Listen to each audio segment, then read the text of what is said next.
Olá, boas-vindas a você que está aqui com a gente. Estamos aqui para gravar uma entrevista bônus do Social Media Day que muita gente ficou aguardando e que eu estou aqui agora para conduzir. Eu sou a Gabriela Adriane, eu faço parte do time de estratégia de marca aqui na RD Station, o time que olha para esse portfólio lindão que a gente tem hoje. E eu tenho o prazer de estar falando diretamente com o Juliano Kimura. Ele que é palestrante, é autor do livro O Livro Secreto das Redes Sociais, é CEO da Trianons, foi 2 vezes eleito o melhor profissional de redes sociais e que está estreando em 2024 simplesmente no palco do RD Summit. Juliana, seja muito bem-vindo e eu vou pedir para você se apresentar para o pessoal. Opa, Gabriela, tudo bem? É uma honra estar aqui com vocês. Meu nome é Juliano Kimura. Eu tô aí no mercado há um bom tempo, desde 2004, mais ou menos. Peguei toda a transição da internet e acho que até da própria tecnologia, assim, a parte offline. Peguei desde computador monocromático até os dias de hoje, né? Eu trabalhei já também no Facebook durante 2 anos. Fui palestrante no Facebook em todas as feiras do empreendedor, onde eu ia viajando e falando sobre a adoção da tecnologia. E atualmente eu trabalho com um projeto de inteligência artificial e criptografia, né, tecnologia blockchain, que é uma tecnologia hoje que ela vai ser cada vez mais necessária conforme o crescimento da IA, né? Então, eu acabo unindo o melhor dos dois mundos para que a gente consiga levar isso para o maior número possível de pessoas. Ano passado, aqui na RD, a gente começou a lançar features e um produto de IA. Então, assim, isso tá 100% no dia a dia. Chegou um momento, assim, que tudo era IA e foi incrível. E até hoje, né? Segue no nosso dia a dia. Legal demais saber que tá rolando esse trabalho por aí. Bora começar o nosso Ora, papo? Como você falou, e nós sabemos que você é um profissional aí com muitos anos de experiência no mundo do marketing digital, e com certeza tem muitas histórias para contar aí pra gente. Mas eu gostaria de saber, desde que você começou a sua carreira, como que você percebe que o mundo das redes sociais mudou e como que você vê, né, o futuro do profissional de mídias sociais? O que essa galera que está aqui acompanhando a gente pode esperar desse futuro? olha, desde o começo, né, esse universo é extremamente mutante, assim como a própria internet. Ah, desde que eu comecei a dar palestras e dar treinamentos e prestar serviços, a gente percebe que é muito difícil você se manter atualizado frente a todas as coisas que acontecem nas plataformas, né? Principalmente porque, se você parar para pensar, todas as plataformas têm uma equipe, né? Um batalhão de desenvolvedores que sempre está trabalhando para melhorar o produto deles, né? E o produto deles, basicamente, é o algoritmo, é a plataforma em si, né? Então, eles têm que melhorar a performance, tem que melhorar a entrega, tem que melhorar a qualidade da entrega. E muitas vezes, essa melhora na qualidade de entrega para o usuário, ela muitas vezes prejudica o consumidor, que eu digo, o anunciante, né? Por quê? Porque se a plataforma ela faz um ajuste para fazer uma entrega de conteúdo com melhor qualidade, quem é mais prejudicado acaba sendo o anunciante, porque o anunciante precisa correr atrás para se adaptar, para melhorar, e aí você tem todo aquele lelê que a gente já conhece, de você tentar. Peraí, agora o Instagram está considerando os 5 segundos iniciais ao invés dos 10 segundos iniciais. Ah, não, isso mudou. Agora você não pode mais pedir nenhum tipo de interação, porque a plataforma está punindo os pedidos de interação, né? E se você parar para pensar com esses avanços da IA, a gente vai ter cada vez uns ajustes muito mais finos, inclusive com as questões de semântica, né? De significado. Então, você vai ter, por exemplo, filtros que conseguem enxergar não só o conteúdo, mas também conseguem até avaliar o conteúdo do vídeo. Isso já acontece, vou dar o exemplo da cor de pele, né? Tinha um tempo que quando você chegava para você fazer uma publicação nas redes sociais, se você tinha muito cor de pele na foto, algumas vezes a plataforma ela travava a veiculação daquele conteúdo porque ele considerava que era uma nudez. E isso acontecia mesmo, né? E isso vai mudando. Conforme na minha visão, daqui para frente, a gente vai ter uma internet cada vez mais personalizada, né? A gente já está caminhando nisso, de ter uma internet um para um, né? Mas isso vai ficar cada vez mais radical e cada vez mais evidente, a ponto de você ter uma página que ela tem um menu completamente diferente, é, comparando do seu e a pessoa que está do seu lado, né? Então, na minha opinião, vai ser cada vez mais difícil e tudo aponta, né, para que a gente acabe se centrando mais nas relações humanas e nos humanos, tá? Porque é outro ponto que o pessoal tá não enxergando, porque como eles estão dando muita ênfase na inteligência artificial, eles não estão percebendo que a inteligência artificial ela vai abrir muito mais demanda para o lado humano. Então, isso já acontecia já, né? Em meados de 2017, no evento do F9 do Facebook, a palavra-chave era comunidade, né? E isso não parou de crescer até hoje, né? Se você parar para pensar, tudo bem que agora a buzzword, né, a trend é a IA, mas a consequência da IA é uma demanda maior por comunidade, por eventos presenciais, por experiência, por relações humanas. Porque à medida que uma cresce, a outra, ela, tipo, cresce junto, né? Porque você vai, tipo, tendo mais IA, você tem mais produção, tem mais tempo livre, fica tudo mais artificial e mais automatizado. O contraponto disso é a comunidade. É quando você fala assim, olha, pessoal, vamos votar, vamos fazer junto, vamos colaborar. Aí você tira o usuário de um espectador e se passa a tornar o usuário uma parte ativa da sua comunidade, da sua empresa e do seu negócio. O futuro das redes sociais, com certeza absoluta, ela vai nessa direção de comunidade, né? Eu acho interessantíssimo esse ponto. E é sempre bom escutar o ponto de vista de um especialista sobre a evolução do mercado. E eu trabalho no marketing digital há pouco tempo. Mas, assim, desde que eu volto na RD, eu percebo em movimentos de pesquisa, em movimentos que a gente olha para o mercado, o quanto aparece essa necessidade, de fato, de comunidade e de relações humanas. Então, é muito interessante ver que essa necessidade é bem latente e vai continuar sendo no mundo de social, mas eu acredito que não somente nele, né? E quando a gente olha que a IA está se estendendo para diversas áreas e que ela traz para a gente muitas possibilidades, eu enxergo que essa necessidade de relações humanas cresce também nesses outros setores, né? Eu acho incrível acompanhar essa evolução.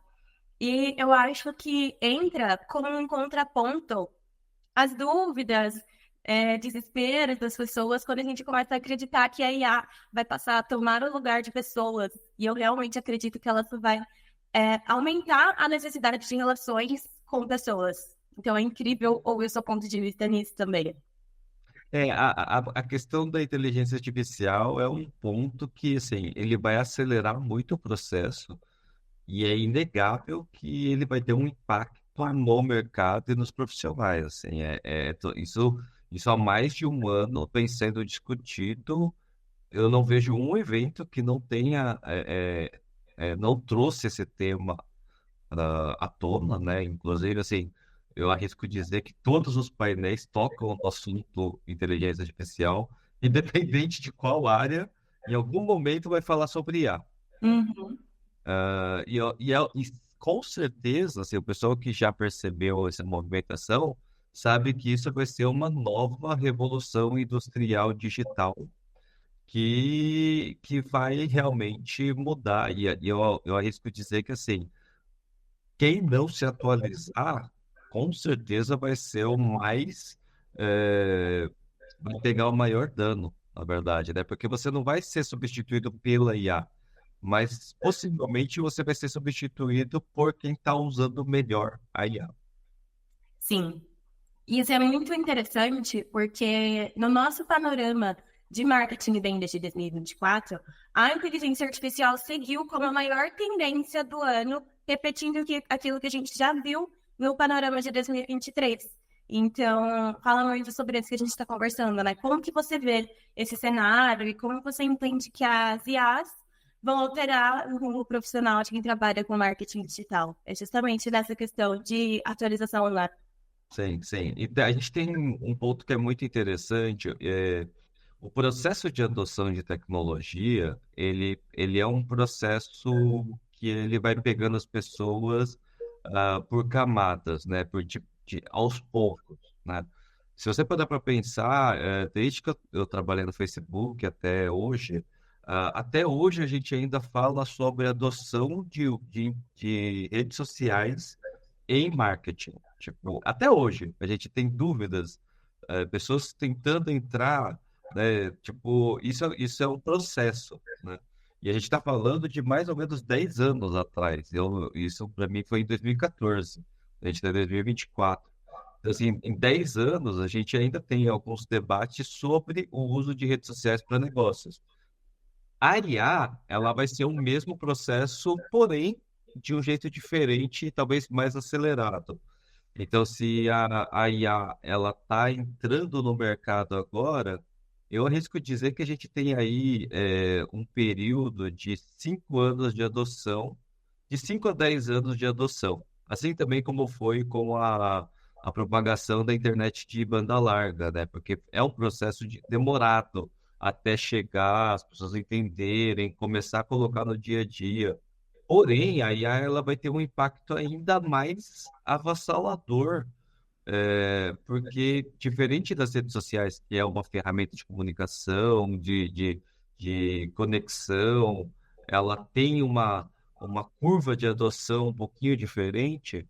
Você percebe que a IA ela tem um impacto maior a nível de usuários, tá? E principalmente da parte de produtividade. Porque você está falando eu divido em três partes a questão da IA, né? Você tem o uso superficial. E o uso superficial é a coisa mais banal que você pode fazer, que é assim, usar para fazer texto, imagem, vídeo e algumas análises simples, tradução. Essas são os usos mais superficiais da IA. Só que você vai ter um uso mais integrado. O uso mais integrado, ele vai começar a incorporar a IA dentro dos produtos e dos serviços. Então você vai ter um e-commerce IA, você vai ter um gerador de conteúdo IA. E isso já também está acontecendo do mesmo jeito.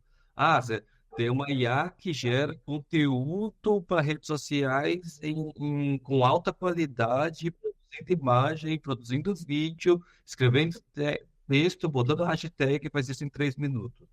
Então, o pessoal de marketing e design, redação, copyright, o pessoal está em pânico, está em pânico. Por quê? Porque você vai ter ferramentas, como que eu posso dizer, ferramentas automatizadas que vão fazer isso a um custo baixíssimo, com uma qualidade altíssima. Isso nada mais é que, eu estou repetindo aqui uma frase que foi dita, sei lá, 200, 300 anos atrás, com a primeira Revolução Industrial. Porque a primeira Revolução Industrial, você tinha um monte de gente produzindo sapato manualmente, roupa manualmente, e aí, a partir de um momento, começou -se a produzir milhares de peças numa velocidade absurda, e um monte de gente ficou sem emprego, e começou-se a criar uma mudança de cultura, né? Você sabe o que é interessante, Gabriela? Que assim, o mercado que mais cresce no mundo depois da primeira Revolução Industrial é o mercado de entretenimento. Sim, e isso, eu parando para pensar aqui, eu sou de uma geração que, quando eu era criança, eu já tinha 1 milhão de possibilidades quando se fala em entretenimento. Eu fui a geração que cresceu com a internet. Então, eu tinha os meios da internet, eu tinha diferentes meios de televisão, a gente já não trabalhava mais só com canais fechados, canais abertos de televisão. Então, olhando de toda essa trajetória, a gente só vê um crescimento, né? E é um crescimento e uma mudança também de formato. E esse é um ponto que eu acho muito interessante. O quanto, conforme os anos passam, a gente passa a trabalhar formatos completamente diferentes e até entra na questão de formatos mais rápidos, né? Formatos que pegam as pessoas e que elas ficam engajadas por mais tempo. E isso só cresce. Sim. Não, se você parar para pensar, assim, teve uma época da TV aberta que a gente era limitado a mais ou menos uns 8 canais, 8 emissoras de TV aberta. 8, né? Quando a gente fala de canais de TV por assinatura, a gente pulou para 250. E aí, quando a gente pulou para a internet, a gente foi para o infinito, né? Porque aí a TV não é nem TV, a gente fala já de on demand, né? Que o pessoal assiste o que bem entender, a hora que bem entender. E isso criou uma mudança comportamental num nível gigantesco, né? Então, muito do que a gente está vendo acontecer vai passar por uma grande transformação e vai levar a gente tudo na direção de cada vez mais ter tempo livre. Eu não acho, Juliano Kimura, não acho que trabalhar menos seja um problema. Não sei se aqui alguém acha isso. Eu acho trabalhar menos algo bom, Sim, né? E eu acho que a IA, ela proporciona isso, né? Você vai produzir muito mais rápido coisas que você levava muito mais tempo. E com certeza, você vai ter cada vez mais tempo livre. E muito no passado, uns 10, 20 anos atrás, a gente tinha só um emprego.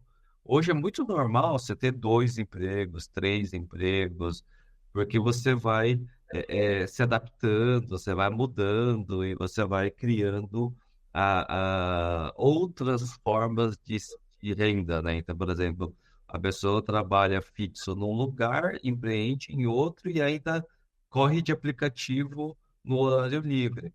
Então, hoje isso, nesse mundo atual, é cada vez mais possível.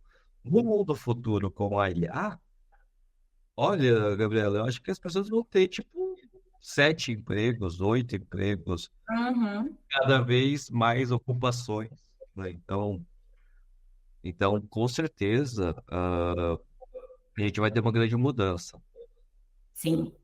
E, Juliana, o que você acha, considerando todo esse período que você acompanha as mudanças do marketing, o que você acredita que foi o seu maior aprendizado de carreira e que você gostaria de compartilhar com quem está aqui com a gente, considerando que a maioria do público que vai consumir esse conteúdo são profissionais de marketing digital também? Sim. Cara, o maior impacto que eu tive na minha carreira foi compreender que valor é diferente de dinheiro e dinheiro é diferente de valor, né? Isso para mim fez uma mudança muito grande no que eu trabalho, no que eu ensino, né? Porque assim, o que eu passo para as pessoas é valor, geração de valor, multiplicação de valor. E valor, ele é um negócio intangível, Mas a consequência de você trazer grandes valores, né, grandes coisas com grande valor, é você obter grandes volumes de dinheiro. Então, eu aprendi, nesse processo do marketing, que o dinheiro é a consequência de uma série de coisas que você está somando valor o tempo todo. Você está somando valor quando você diminui o tempo de processo de aquisição, quando você melhora a comunicação de um link, quando você melhora um anúncio, uma campanha, quando você produz um conteúdo em redes sociais. Tudo isso é valor, é construção de valor. E essa construção de valor é o que compõe todo o produto. A partir da hora que você tem essa ideia, né, de valor, você vai melhorar a experiência, você vai melhorar a preocupação de como você fala com a pessoa, porque é desde a entonação da sua voz até a forma como você se expressa, as cores e a iluminação, o cuidado de você falar com a pessoa. Tudo isso é um valor que as pessoas muita gente não compreende. Para muita gente, no final do dia, se vendeu mais. Uhum. Pessoal, se você não tiver caráter, se você não tiver decência, se você não tiver moral, fazer dinheiro é muito fácil. É muito fácil. Não é difícil. Por quê? Porque a sua meta é conseguir R$ 1 milhão em um dia, em um mês. Cara, tem um monte de formas de você conseguir chegar a esse objetivo. Um monte. E boa parte delas não é construção de valor. Não é. Que valor que você está agregando na vida da pessoa? A hora que eu entendi isso, Gabriel, eu comecei a prestar atenção em coisas diferentes. E hoje eu trabalho na área de branding. Então, eu acredito que tem um olhar muito voltado para isso, até porque muitas vezes a gente acha que valor é aquilo que é valoroso para a gente. Mas aí entra também um step de conhecer para quem, a pessoa para quem você quer gerar valor. Então, também tem esse ponto muito importante, e é um trabalho muito minucioso e atencioso de entender aquela pessoa para quem você quer gerar valor e entregar algo que de fato é valoroso para ela, sabe? Então, esse é um processo muito interessante, é um processo que envolve mercado, que envolve interno, que envolve ter um olhar de fato mais apurado para entender aquele que é o seu público, né? Sim, sim. E tem algumas culturas assim que a gente vai perceber que são tendências que não vão para trás, elas só vão para frente, né? Então, desde a época que a gente ouviu pela primeira vez termos como crowdsourcing, crowdfunding, financiamento coletivo, etc, etc, etc, a gente começa a perceber que existe uma descentralização e uma entrega de valor, uma construção de valor maior, né? Então, quando você fala assim, é a mesma coisa se perguntar assim, por que que o Facebook vale dinheiro, né? Aí você fala, porque ele vende anúncios. Não é, não é. É que agora já não é mais Facebook. Eu vou dar o exemplo tanto do Instagram quanto do TikTok, né?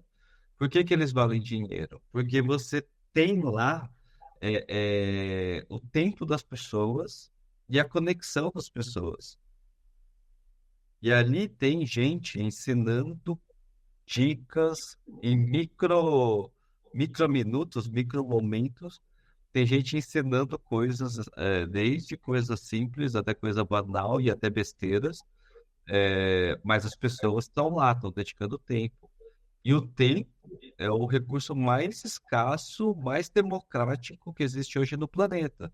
Porque todo mundo tem a mesma quantidade de tempo, e seja você rico ou pobre, você tem a mesma quantidade de tempo.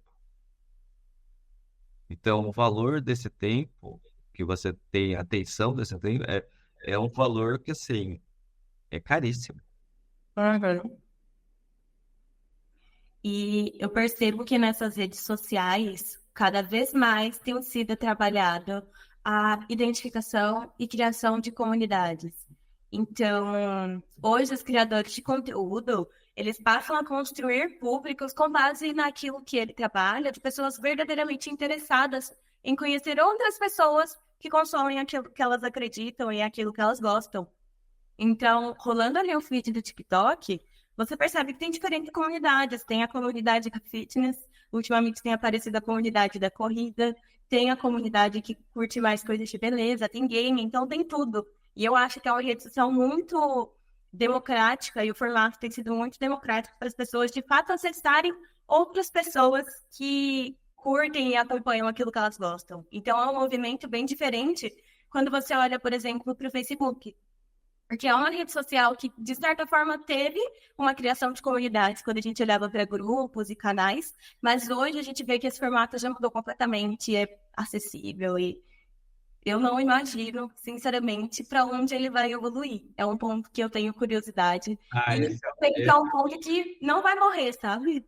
esse é o ponto que eu fui estudar, na verdade, porque assim, você sabe, Gabriela, que eu tô no mercado de redes sociais pelo menos há uns 12, 13 anos, né? Então, durante todo esse período, eu falei muito sobre redes sociais e principalmente as maiores, né? Só que chegou no meio da pandemia, eu fiz um curso do MIT sobre transformação digital, né? Por quê? Porque eu cheguei no meio da pandemia e me perguntei, eu fiz essa pergunta: será que a gente chegou ao ponto máximo do marketing digital e da internet e das redes sociais? Quando eu me fiz essa pergunta e eu fiz o curso do MIT, a minha cabeça explodiu. Ela literalmente, assim, eu descobri todo um mundo novo que é o futuro, exatamente essa pergunta que você fez. É o futuro da internet, o futuro do marketing digital, o futuro das relações digitais, tanto de venda quanto de redes sociais e de plataforma. E esse futuro, né, que hoje a gente chama de Web3, né, porque a gente tem Web1, Web2, Web3. A Web3 eu considero tudo que vai, toda a evolução da Web2 para a Web3. Um dos maiores livros sobre esse tema é o livro do Ler, Escrever e Possuir, né? Read, Write, Own. É um cara que escreve sobre esses três momentos, sendo que a Web 1 é o Read, que é o Ler, a Web 2 é o Write, que é escrever, né? Então as pessoas passaram a ter o poder de publicar coisas muito rápido na internet, criar coisas muito rápido, geradores, etc., que é a parte da Web 2, os aplicativos, o empreendedor instantâneo, né? Tipo, tudo isso que surgiu agora é Web 2. E a Web 3, que é o possuir, a gente está falando da internet das posses, a internet da custódia. Tá? E custódia é um negócio que quem está na internet hoje nunca viu, não entende o que que é, mas vai ser um negócio extremamente. Vai ser a diferença entre a Web 2 e a Web 3. Porque a custódia é você ter, de fato, você ser dono de alguma coisa na internet. Porque hoje tudo que você tem na internet, você não é dono de nada. Uhum. A gente está fazendo esse vídeo, está fazendo transmissão ao vivo, está fazendo, publicando coisas no Instagram, no TikTok, e nenhum desses lugares é seu. Não é seu. A hora que quiser, os caras te cortam. Ah, não. E você não tem muito o que fazer, na real. A partir da Web3, você tem a custódia real das coisas. Você vai ter posse. Então, se você tem a chave, você tem a chave da sua conta que tem os seus dados, que tem o seu conteúdo, e você vai poder ter custódia disso. Então, o conteúdo que você tem, quando você publica uma foto, faz um vídeo, esse conteúdo de fato é seu. Uhum. Você poderia, inclusive, chegar ao ponto de vender uma publicação. Eu quero transferir uma publicação para você, você me paga R$ 100, eu transfiro a minha publicação da minha conta para sua conta. Caramba, a minha mente ficou explodida agora. É, Exato. basicamente é o que aconteceu comigo, tá, Gabriela? Tipo assim, quando eu cheguei para esse novo futuro, é, a minha cabeça explodiu. Por quê? Porque tudo que você está estudando de marketing digital hoje vai deixar de existir. E eu não tenho dúvidas. Uhum. Isso daqui vai passar por uma revolução. Essa revolução já está acontecendo. Já tem inúmeras plataformas que estão crescendo. Basta, eu vou te dizer o seguinte, basta uma explodir, que acaba quase todas. E eu percebo que isso é uma dor, por exemplo, influenciadores. Eles trabalham nas redes sociais, mas eles não têm nada ali. Às Exa- vezes, até lojas que trabalham, por exemplo, com o Instagram, eles não têm nada ali, e eu acho que as pessoas já, algumas pessoas, já Sim, começam a tomar consciência de que nada ali é deles. sim, sim. Então, é muito interessante. Exatamente, exatamente. Quando você fala de plataformas, quando você fala de criadores de conteúdo, você tocou no ponto maior. Hoje, você sabe que influenciadores é uma grande parte do marketing digital. É uma grande parte. Se talvez não a maior parte do marketing digital. Uhum. Quando você fala de influenciadores, eles sabem já que eles são reféns da plataforma. Quando eles são reféns da plataforma, boa parte deles, quando eles fazem um monte de vídeo, fazem um monte de conteúdo, a plataforma fica com 60%, 70%, as que são mais bondosas ficam com 40%, 50%, e dá o resto, em alguns casos 15%, para o criador de conteúdo, sendo que é quem fez o maior trabalho. Sim. A internet da Web3, ela permite, como você vai ter custódia, inclusive de criptoativos e criptomoedas, você conseguiria transferir dinheiro sem passar por nenhum terceiro. Você acaba extinguindo o que a gente chama de middleman, né? O terceiro, o homem do meio, que é o que fica pegando as taxas. Então você vai ter já dois cortes. Você não precisa pagar taxa nenhuma para as empresas financeiras ou de cartão. E você também não precisa pagar dinheiro nenhum para a plataforma.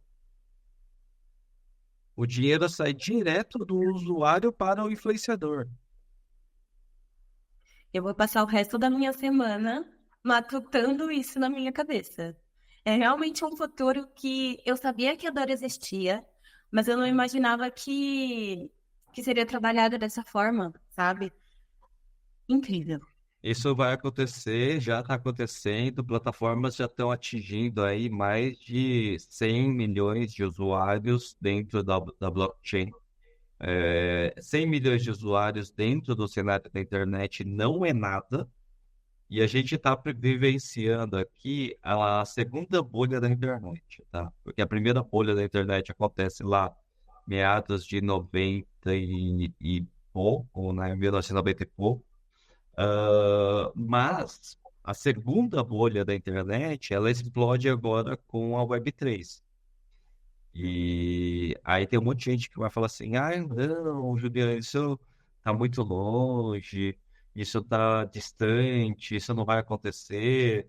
Pessoal, o que o pessoal não está enxergando é que a inteligência artificial, ela vai gerar a demanda sobre a blockchain. Tá? Uhum. Por quê? Porque a blockchain, ela é conhecida como protocolo da confiança. Tá? Ele é conhecido como protocolo da confiança. Ele é o protocolo que gera autenticidade, veracidade. A IA, ela faz o contrário. Ela gera desconfiança, ela aumenta os problemas de fake account, deepfake, fake news. Ela vai aumentar o problema de fraudes e scam. Quando isso acontecer, quem resolve isso é o Web3 com tecnologia blockchain. Então, à medida que a IA crescer, a demanda por blockchain vai se tornar cada vez maior. Uhum. E tá todo mundo cego para isso. Esse ponto simplesmente alugou um apartamento na minha cabeça e eu vou passar um bom tempo me aprofundando nisso. Incrível. Mas agora vamos puxar um pouquinho para o spoiler, né? Vamos falar de RD Summit, que esse ano você está estreando nos palcos do evento. E aí eu queria que você contasse para a gente como que está sendo esse processo, como que você está se preparando para novembro. Olha, daqui até lá, eu vou te dizer que tem um chão. Tem um chão, porque o momento que a gente está vivendo hoje, né? Pode ser que a minha palestra, a minha apresentação mude completamente até novembro, com certeza, né? Se no ano passado a gente teve grandes anúncios, grandes atualizações, em vários âmbitos, né? No ano passado, na OpenAI, no ChatGPT, nas novas LLMs, esse ano a gente está vendo uma explosão de aplicações de IA, mas num nível assim, ridículo, ridículo. Você tem IA para literalmente tudo, tudo. Uhum. Ah, e eu arrisco dizer que daqui até o final do ano vai ter, vai ter algumas microexplosões aí, coisas novas, novas ferramentas, novos recursos, quem sabe uma explosão de alguma rede de blockchain.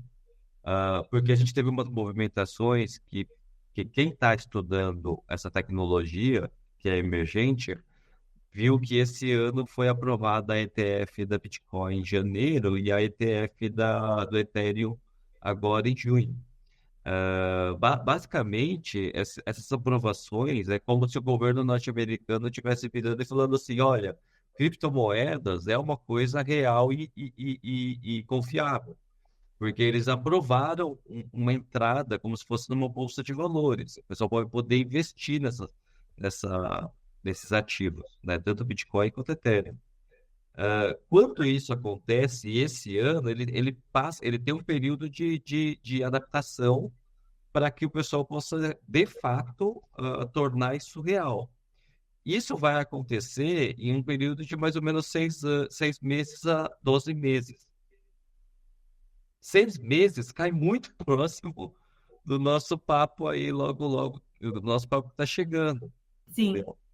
Então, tem bastante coisa, assim, mas muita coisa que eu acredito que vai mudar no meio do caminho, e tem a ver muito com essas questões de, de novas tecnologias que vão surgir, novas soluções, e até mesmo discussões sobre a parte regulatória, tá? Que é uma parte que, assim, eu não me atrai muito, eu acho que é extremamente lento, vai caminhar num passo de tartaruga e, e na prática, é inaplicável. Então, assim, eu acredito que a gente tem que focar menos em regular e ficar pensando nos possíveis problemas que podem acontecer e se orientar mais pelo que podemos fazer e como adotar. sim. E esse é um olhar que eu ainda não tinha visto. Eu muito já ouvi falar sobre toda essa parte de necessidade de regulamentação, mas esse ponto de vista eu ainda não tinha visto uma pessoa, um especialista falando. Achei Sim. interessantíssimo. Eu vejo da seguinte forma, vou fazer um paralelo aqui, a LGPD com o marco regulatório da IA. Se você pensar na LGPD, muitas vezes a LGPD pode ser resolvida na prática através de um checkbox e um texto. Olha, nós vamos usar seus dados assim, tem um checkbox, você assinala o checkbox, mas na prática, como você garante o tratamento dos dados? Ninguém clica. Os dados, você vai lá na Santa Efigênia, você compra um pendrive com 1 milhão de CPFs e dados, e-mails e cadastros. Veio da onde aqueles dados? Ponto interessantíssimo. Não fala disso que eu já começo a ficar paranoica. Aquela. Então, assim, tem muita coisa que pode ser lei de alegoria, assim, e eu acho que o problema não é ter só, é que a gente precisa criar mecanismos para que a gente consiga avaliar e não fazer coisas tipo coisas inúteis, entendeu? Que é só para falar, tem, entendeu? Agora, eu acho muito melhor que a discussão regulatória. Eu diria que falta uma grande discussão sobre fomento de desenvolvimento de IA no Brasil. É legal regular, mas a gente tem que ter o que regular. Uhum. E aí, quem está desenvolvendo aqui no Brasil não tem nenhum incentivo. Isso é um ponto bem sensível e bem interessante. E eu acho que é um ponto de vista que só quem de fato está trabalhando em cima disso tem uma visão um pouco mais. Tem um overview. Porque quem é o usuário da IA pensa que na necessidade de uma regulamentação, mas também quem é usuário não tem tanta visão assim de como tudo funciona internamente, sabe? Então, eu acho que é um ponto de vista que, de fato, quem trabalha com isso, quem se aprofunda muito nisso, tem, e que talvez seja o momento de a gente começar a olhar, de fato.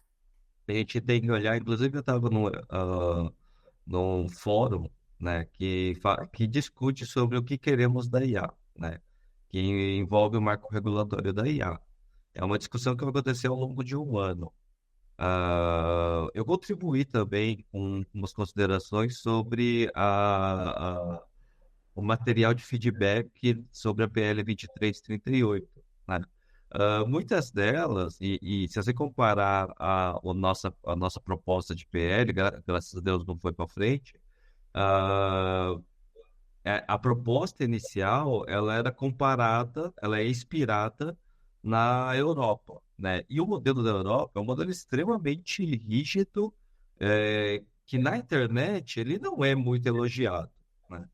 E quando você chega no Brasil, ele é 40% maior, ele tem 40% mais ah, restrições do que o texto que serviu de base. Uhum. Isso coloca o Brasil, se isso vai para frente, isso coloca no Brasil num papel de consumidor de IA e não de desenvolvedor de IA. É um ponto que eu tô ansiosa para ver como isso vai evoluir, sabe? Eu fico acompanhando lá e tal, tudo que vem saindo, que de fato chega pro consumidor de inteligência artificial, e que eu tenho curiosidade para ver como vai evoluir todo o movimento de IA no Brasil, e principalmente falando de profissionais tão diferentes e de vida pessoal, porque hoje a IA também ela está muito relacionada ao trabalho, mas não somente a ele. Então é um ponto que eu quero ver como que vai avançar também. Estou animada. E uma coisa interessante que a gente já falou, de certa forma, é que sobre seus próximos passos de carreira, né? O que você tem planejado, o que você gostaria de compartilhar com a gente. E eu acho que só de a gente ter falado em blockchain e em Web3, eu acho que as pessoas já estão, como eu, com a cabeça assim em borbulhas. Olha, eu vou te falar que 5 anos atrás foi a primeira vez que eu ouvi falar sobre blockchain. E, e na época eu tava todo mundo falando sobre redes sociais, mas eu queria ter ouvido mais sobre blockchain, porque pegar, entender aquela tecnologia, entender a Bitcoin, entender todo, porque até hoje as pessoas não compreendem, né? Pessoas acham que é scam, pessoas acham que é. Só que a questão não é a Bitcoin ou as criptomoedas, mas a tecnologia por trás. A tecnologia de criptografia é um negócio incrível, incrível, incrível. que até hoje a internet não conseguiu usar. Ela está crescendo, ela está nascendo, a gente está já tomando forma. Há anos isso vem sendo lapidado. Eu arrisco dizer que com a IA vai acelerar muito esse processo, né? Muito, muito, muito. Pelo que eu tenho visto, ele é o contraponto da IA, né? Ele é tecnologia complementar. O que a IA gera de problema, a blockchain resolve. Maravilhoso. E isso com base tecnológica, tá? Tipo, não é um achismo conceitual. É tipo assim, estou falando tecnicamente, os problemas que a IA gera, a blockchain resolve. Desde traqueamento, autenticidade, um monte de problemas que a IA gera, a blockchain resolve.